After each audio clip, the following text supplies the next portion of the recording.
गुरुजी राधे राधे। राधे राधे। मेरा नाम स्वाति हुआ, मैं रांची झारखंड से आई हूँ। मेरा मायका फ़िलहाल अभी रांची झारखंड में है। मेरा 4-5 सवाल है, इसलिए मैं फ़ोन लेकर करके खड़ी हुई हूँ। मेरा पहला सवाल ये है गुरुजी कि मम्मी जैसे जितिया करती है, हम लोग 3 भाई बहन हैं, 2 बहनें हैं, 1 भाई, और मेरे घर में एक छोटा सा कुत्ता भी है। तो वो गुरुजी भाई बहन के समान ही है, समझ लीजिए। मतलब मम्मी हम लोगों के कंपैरिजन में उसको ज़्यादा प्यार करती है। मोस्ट ऑफ द टाइम उसके पीछे ही मम्मी का जाता है। तो जब मम्मी जितिया करती है तो कहते हैं सबको पहनाती हो वो बद्धी जितिया वाला, तो क्या हम उसको भी पहना सकते हैं? क्या पहनाती है? वो जितिया जो पहनते हैं ना, अभी जितिया वाला जो पर्व था कुछ दिन पहले। हाँ हाँ, या देखो नहीं पहनाना चाहिए? ये क्या होता है, पहले ये समझाओ, हम अभी समझे नहीं क्या होता है। भाषा मिसमैच हो रही है। मैं बताती हूँ। जैसे पति के लिए तीज किया जाता है, करवा चौथ किया जाता है, ठीक उसी प्रकार से बच्चों के लिए जितिया का पर्व किया जाता है। हमारे यहाँ उसे संतान सप्तमी कहते हैं शायद, मुझे इसका ज्ञान नहीं। हाँ हाँ, हमारे यहाँ उसको संतान सप्तमी बोलते हैं। ठीक जी, ठीक है, ठीक है। देखो, बच्चों के साथ बच्चों का व्यवहार करो। जीव मात्र से प्रेम करना बुरा नहीं है। सबसे प्रेम करो, सबको रोटी दो, सबको प्यार करो, सबको दुलार करो। प्यार दुलार करने में कोई बुराई नहीं, पर हर चीज की मर्यादाएं हैं। आप जितना प्यार अपने पति से करती हैं, आप उतना प्यार, उस तरह का प्यार पर पुरुष से करेंगे तो ये मर्यादा के खिलाफ है। मतलब प्यार अब कहें कि नहीं जी, जैसा हम अपने पति से करते हैं वैसे तुमसे भी करेंगे, वो अमर्यादित हो जाएगा। उसी तरह हम गाय से जो व्यवहार कर सकते हैं वो कुत्ते से नहीं कर सकते। तो हर चीज की एक मर्यादा है। कुत्ते को देहली के बाहर रखा जाता है, घर के अंदर नहीं। बट वो तो हमेशा घर में ही रहता है। वो आपकी अज्ञानतावश है। तो कुत्ता जहां जहां अपने पांव रख देता है, कुत्ता जहां जहां होता है, वो अशुद्ध हो जाती है जगह। कुत्ता के स्पर्श से अशुद्धि आती है। इसलिए कुत्ता को रोटी खिलाने का विधान तो है। कुत्ते को आवश्यकता है तो आप उसकी दवाई भी कराइए, है ना। अनायास उसे छूने का विधान नहीं है। तो फिर गुरुजी उसको घर से बाहर कर दें? बाहर क्या, कुत्ते घर के अंदर रहे कब? आज के जमाने में फैशन का जमाना, तो लग्जरी गाड़ियों में घूम रहे हैं कुत्ते। गाय है आपके घर में? नहीं गुरुजी, उसके लिए इसलिए नहीं पॉसिबल है क्योंकि आप फ्लैट में नहीं रख सकते हैं। आप खुद अगर रेंट पे रहते हैं तो समस्या तो यही है कि आज हम कुत्ते को रखने को पॉसिबल मानते हैं, पर गाय को रखना इम्पॉसिबल मानते हैं। गुरुजी, दिक्कत तो कुत्ते से भी है बहुत लोगों को। हाँ। लॉजिकली देखा जाए, अगर उसको हम बाहर लेकर के जाते हैं शौच के लिए तो उससे भी दिक्कत है, लेकिन कुत्ते में मैनेज हो जाता है क्योंकि हम बाहर लेके जाते हैं। एक्चुअली कुत्ते में आप लोग मैनेज करना सीख गए हैं। काश गाय के साथ भी मैनेज करना सीख गए होते तो गाय भी मैनेज हो जाती है अभ्यास से। अब कुत्ते के संग रहते रहते अभ्यास हो गया। गाय भी ना, छोटी सी गाय आती है जो हिमालय तरफ की गाय है ना, वो बहुत छोटी सी होती है। वो गाय यदि आप घर में रखेंगे तो वो आपके बिस्तर में सो सकती है, वो आपके संग खा सकती है। मतलब इतनी छोटी सी होती है, 1 लीटर दूध देती है वो, और इतनी प्यारी गाय होती है, इतनी सुंदर होती है। मतलब पूरे भारत देश की सर्वश्रेष्ठ नस्ल है वो, सबसे सुंदर सर्वश्रेष्ठ गाय। वो गाय सिर्फ कम दूध देती है। मतलब अपनी गौशाला में जितने छोटे छोटे बछड़े हैं ना, छोटे छोटे, मतलब सामान्य गैया का जो बछड़ा 1 महीने में होता है ना, उतनी बड़ी तो वो पूरी गाय होती है। मतलब उसे आप गोद में लेके जा सकते हैं। वो बच्चे की माँ बन गई है, लेकिन उस गाय को आप अपनी गोद में ले सकते हैं, वो भी गाय होती है। तो कुत्ते वालों को उस गाय के साथ मैनेज कर लेना चाहिए। अच्छा, मतलब उस हाइट, मतलब उस गाय की हाइट की ग्रोथ नहीं है, वो गाय की हाइट, वो गाय बहुत छोटी सी होती है, इतनी सी होती है कि आप उसे गोद में ले सकते हैं। आप उसे गोद में लेके पूरे घर में घूम सकते हैं। मतलब इतनी छोटी गाय होती है वो। देखो, भगवान को पता था कलयुग में ऐसा होगा, इसलिए ऑप्शन दे रखा है। आप कुत्ते को गोद में लेके घूमते हैं, पर भगवान ने ऑप्शन दे रखा था, हम लोगों का ध्यान उस तरफ गया नहीं। सही बात।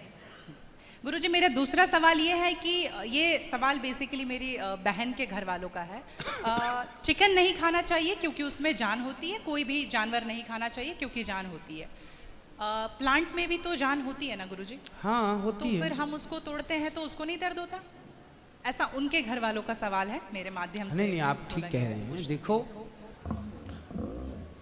किसी आप ना गेहूं को चबा जाइए, जी चने को चबा जाइए, दालों को चबा जाइए, तो वो रोती नहीं है, चीखती नहीं है, उसमें रक्त नहीं होता, हड्डी नहीं होती, मांस नहीं होता, वो चीखती नहीं है, चिल्लाती नहीं है ना। पर आप मुर्गी को मारिए तो वो चीखेगी, चिल्लाएगी, भागेगी, खून है, हड्डी है, मांस है ना। एक्चुअली सिद्धांत है ना।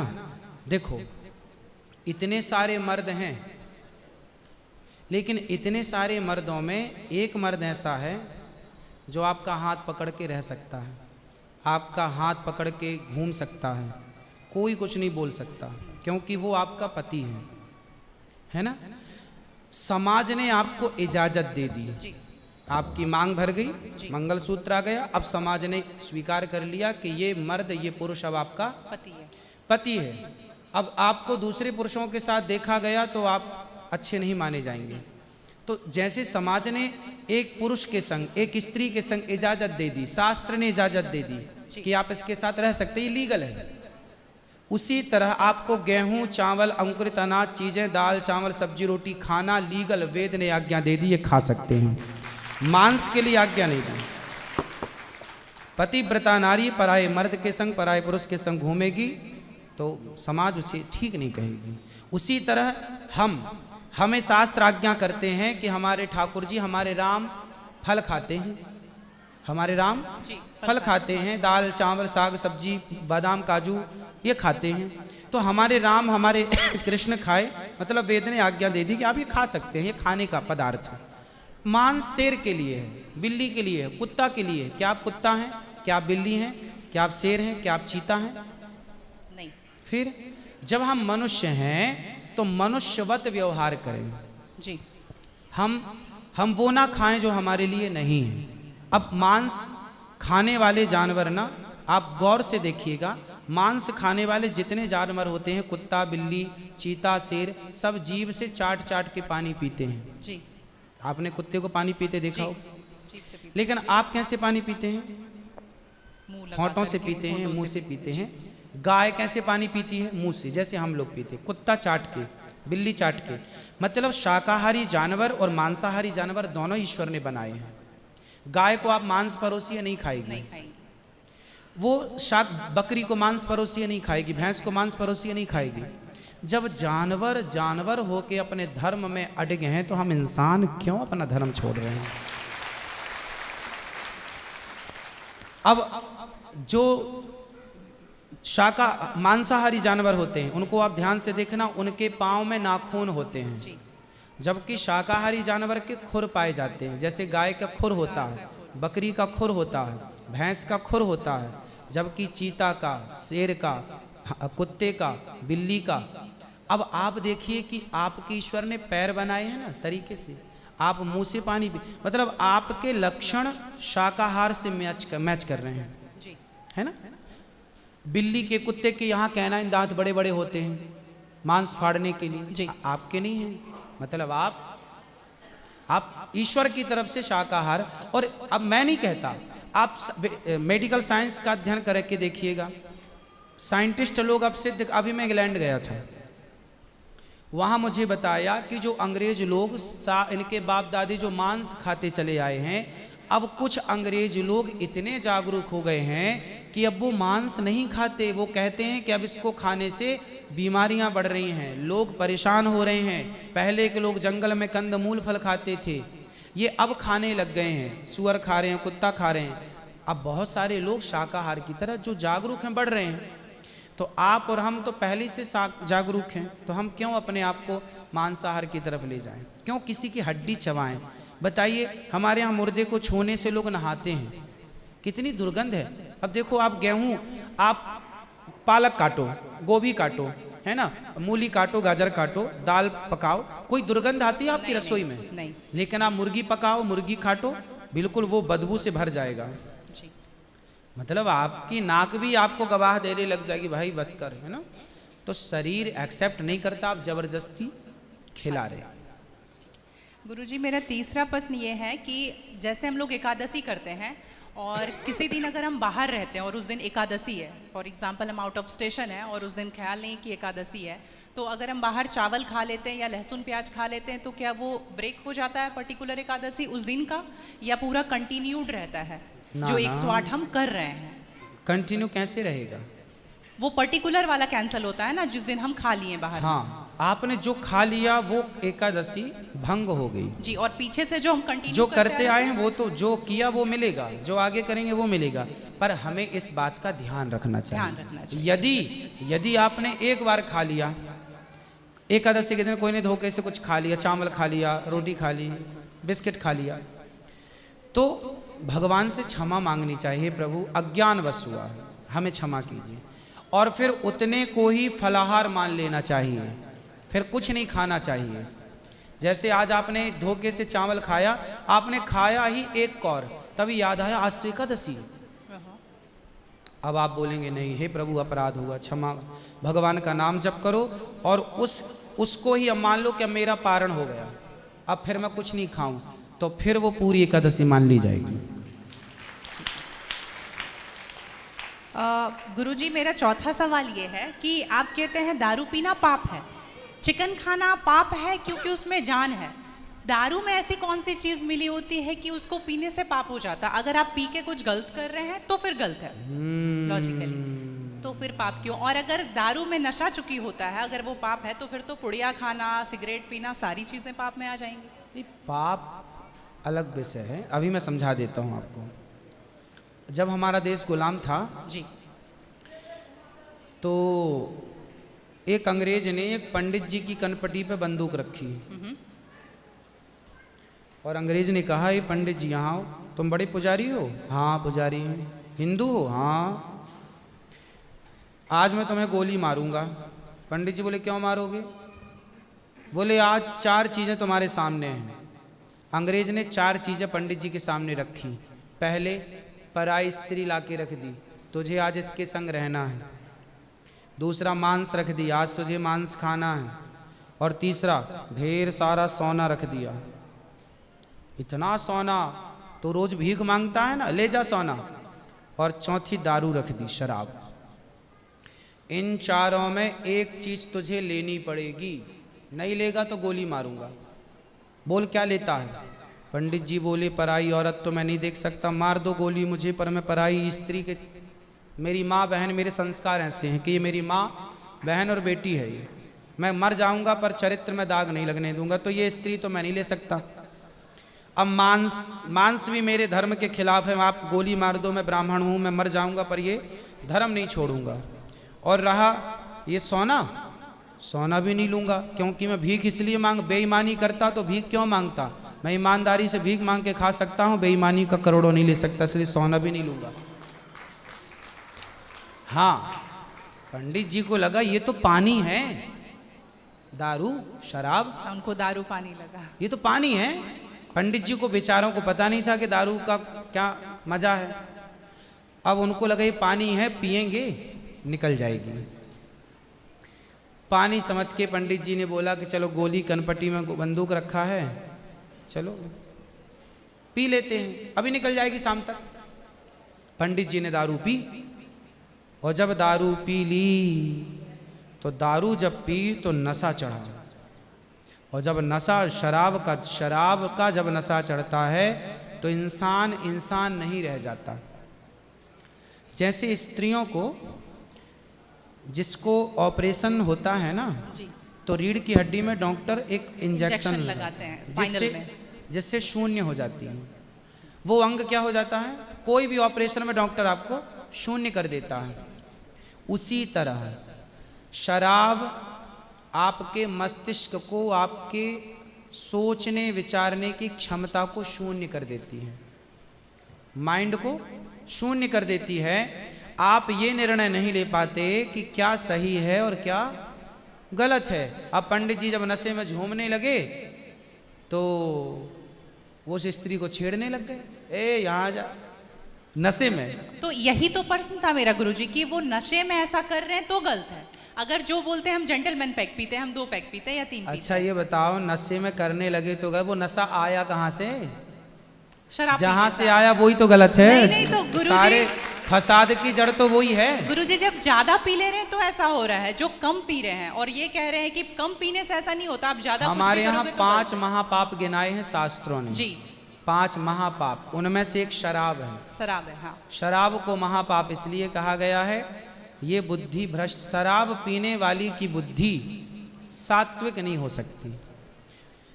आप शराब पीजिए, आप शराब पीने वाला व्यक्ति आध्यात्मिक नहीं हो सकता। जो ईश्वर से कनेक्टिविटी है, जो हम आध्यात्म जगत की बात करते हैं, देखो आप शराब पीने के शराब लोग क्यों पीते हैं? शराब कौन पीता है? समाज में 2 किस्म के लोग होते हैं। एक वो होते हैं, जैसे मैं सात्विक हूँ, आप सात्विक हैं, आप चाहते हैं कि मैं भजन करूं भगवान का, ज़्यादा हाय हाय नहीं, शांत खुश भगवान के चिंतन में। एक तो इस प्रकार का आदमी है भगवत चिंतन में, वो ज़्यादा खाता भी नहीं। एक आदमी कैसा है जो विषय भोगी है। शराब शरीर को गर्म करती है, जी शराब शरीर को गर्मी पहुंचाती है।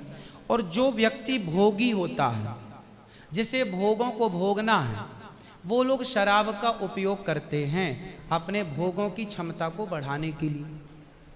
अब जिसे भोग भोगना है वो तो अपनी क्षमता भोगों की बढ़ाए और शराब पिए, परंतु जिसे भगवत प्राप्ति करना हो, ईश्वर से नेह करना हो, मन लगाना हो, संत लोग एक टाइम भोजन करते हैं, 2 टाइम नहीं खाते। बोले शरीर को केवल जिंदा रखना है, ज्यादा खिलाएंगे तो शरीर ये फिर हानिकारक है। मन भटकेगा। इसलिए यदि आपके अंदर ईश्वर की प्राप्ति की साधना है तो आपका आहार विहार शुद्ध अपने आप हो जाएगा। और मन में यदि कामना है तो फिर लोग तो चरस भी पीते हैं, अफीम भी लेते हैं। ये सब चरस अफीम क्या करती हैं? शरीर को उत्तेजित करती हैं। ये सब शरीर को उत्तेजित करने वाले पदार्थ हैं। तो बाकी जितने भी नशा वाली चीज हैं, हाँ। गुटखा, खैनी, दारू जो भी हैं, ये सारे फिर उतने ही इक्विवेलेंटली सब नुकसानदायक है। खैनी से कैंसर होता है, सिगरेट से लंग्स खराब होते हैं। गुल से क्या होता है गुरुजी? किससे? गुल जो करते हैं, गुल क्या होता वो है? पाउडर एक होता है ना। नहीं वो मैं जानता नहीं। चरस अफीम क्या कहते हैं? क्या है बट? ड्रग्स? नहीं नहीं, वो ड्रग्स नहीं होता, डब्बे में आता है गुल। नहीं, वो गांव के लोग को मैंने देखा करते हुए। हाँ? तंबाकू चूना? नहीं वो मैं उसके बारे में पहली बार सुन रहा हूँ, अब रिसर्च करना पड़ेगा वो चीज क्या है।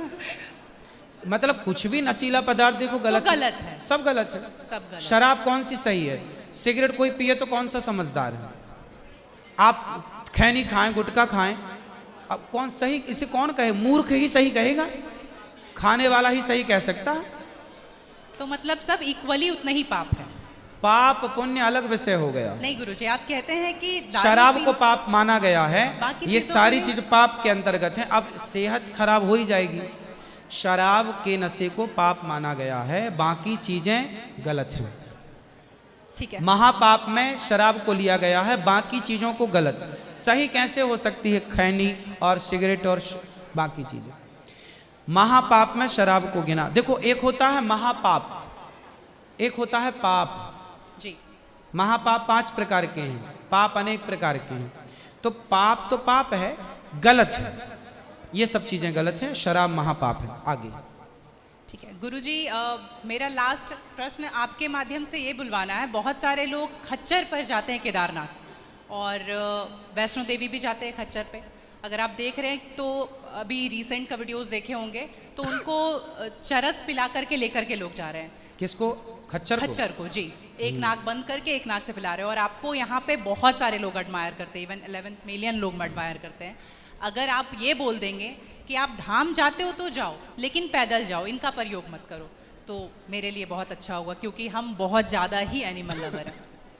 तो ये देख करके लगा था मुझे कि कभी आऊंगी यहाँ तो आपके माध्यम इसलिए से पहले जरूर के लोग जब तीर्थ यात्रा पर वहाँ केदारनाथ बद्रीनाथ पैदल जाते थे, जी। तो इस उद्देश्य से जाते थे कि अब वापस नहीं आना। पहले के लोग जाते थे इस उद्देश्य से कि अब वापस नहीं आना, वहीं भगवत धाम में चले जाएंगे। आजकल इसलिए आज के ज़माने में तीर्थ इत्यादि जवानी में ही कर लो। माँ बाप को समय है, पाँव हाथ चल रहे हैं तो करा दो, भजन करो मस्त जवानी में, बुढ़ापा किसने देखा। तो समय से सब कर लो, बुढ़ापे में फिर तो खच्चर ही बचेगा।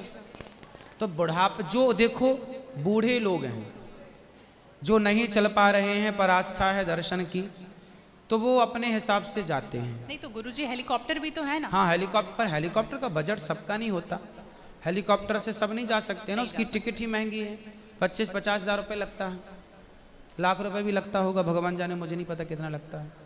अब सामान्य आदमी कहाँ वो 50 हज़ार की टिकट कटाएगा, वो तो 1000-2000 दे के जाना चाहेगा। तो सबके अपने अपने बजट हैं, पर ये कोशिश करो कि हम अपने पाँव पर चलें, हम किसी पर बोझ ना बने। ये सही है कि हम किसी जीव को परेशान ना करें। यदि वो गधा वधा जो भी है खच्चर, वो यदि स्वस्थ है, क्योंकि हमारे यहाँ राजाओं के ज़माने में घोड़ों पर ही सवारियाँ होती थी, रथ घोड़ों के द्वारा ही चलाए जाते थे, तो उन घोड़ों का ध्यान भी रखा जाता था। पंच परमेश्वर कहानी है, जुम्मन सिंह खलगू चौधरी, उसमें एक इक्का गाड़ी की भी कहानी है ना। तो उसमें बैल के द्वारा इक्का गाड़ी चलाई गई, उसका जिक्र है। तो हमारे यहाँ पहले ना जैसे किसान खेत में जुताई करते थे, जुताई तो बैलों से होती थी, तो बैलों को ना दिन भर जुताई में रखते थे और रात भर उनको चराते थे। रात भर वो अच्छा घास खाएं, दिन भर उनको जब भी गर्मी पड़े 2 घंटे का रेस्ट, 2 घंटे छोड़ दें, वो चर लें, वो पानी पी लें, मतलब उनका प्रॉपर ख्याल रखा जाता था। आज कुछ लोग क्या है, पैसे कमाने के लिए उनका ख्याल तो रखते नहीं हैं, और वो पैसे लेने के चक्कर में ना उसको भरपेट खिलाते हैं, ना उसका पानी का ध्यान, ना खाने का ध्यान, तो वो कमज़ोर हो जाता है, मर जाता है कई बार। वही प्रॉब्लम है गुरुजी, वो 5-5 बार चढ़ाते हैं और आने के टाइम पे पूरा पाँव टूट जैसा जाता है और फिर उसका ध्यान नहीं रखते। उसकी खिलाई पिलाई हो, और एक समय होता है, यदि जवान है तो उसको उपयोग में लिया जाए, बूढ़ा है तो उसको रिटायर कर दिया जाए। अब बूढ़े गधे के ऊपर भी लोगों को बिठा कर ले जाएंगे, तो एक हर व्यक्ति जानवर हो या इंसान हो, हर चीज़ की क्षमता होती है। जवानी सबके साथ होती है और बुढ़ापा भी सबके साथ होता है। तो उन लोगों को भी इस बात का ख्याल रखना चाहिए। आप लोग भी अपने पाँव पर चलने की कोशिश करें, और कुल मिला के जीव पर कोई भी भार ना बने, जीव मात्र को हम परेशान ना करें। जी धन्यवाद गुरुजी, थैंक यू।